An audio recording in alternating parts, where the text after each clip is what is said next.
You want to give us a yeehaw? No. No, no, I don't either. So not long ago, PTSD, and not long ago, we talked about big hat, no cattle, the concept of sometimes people have a robust story to tell, but nothing solid behind it. We don't ride horses anymore in the sense of I need to go from where I live in Crafton to work in Pittsburgh. I don't ride a horse. I take transit, I drive, whatever. We don't ride horses anymore. It's not a revelation to anybody. It's not news. We horseback ride for the joy and a few people if they own a ranch. Um, the point is, those things, those examples are screaming obvious, but I think too many people are slow to adapt to things that are coming, but they want to wait until they're in before they actually latch on. They won't take risks. They won't step out. They won't say, hey, this isn't clearly screaming obvious like the horse example, but hey, this is coming. We need to start doing things differently. Can you talk about that early adopter mentality and how important it is for being a business owner and a high-end salesperson? Well, in technology, early adoption can be a problem. Yes. And some people love that kind of a problem.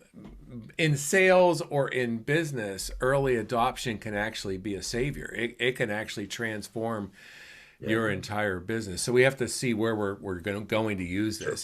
Sure. I look at it like this. If your competition's doing something, then you need to stop doing the same thing. You need to be on the forefront. You need to be ahead of your competitor. Yeah. And part of that is doing something that's unexpected or outside the box or outside the lines, however you want to phrase that, Yeah. so to speak. And so looking for ways to say, hey, how can I be different than everybody else in the marketplace in this area? And go at it with everything you can. But here's the key, John, as you're doing that, keep it simple. Because one of the things that starts to happen is we're trying to be different, we try to be an innovator, and we make it way too complex, and then nobody understands it and wants to buy it. Yep. Yeah. And if you think as we sit here today, everybody is interacting with Zoom now. Mhm. When the pandemic was first starting to take hold, a lot of people were on the, yeah, I don't want to do that. That's not personal enough, or that's not this, or I don't know the technology, or what have you. Those that dove right into it and started figuring it out, it helped in a big way. I know we did a piece on, hey, here's how to sell via Zoom. And we did it right as it was taking hold, and it was early on. It was a piece where a lot of people were coming in saying, I want Dan's advice here because I'm not quite sure what I'm doing yet. Mhm.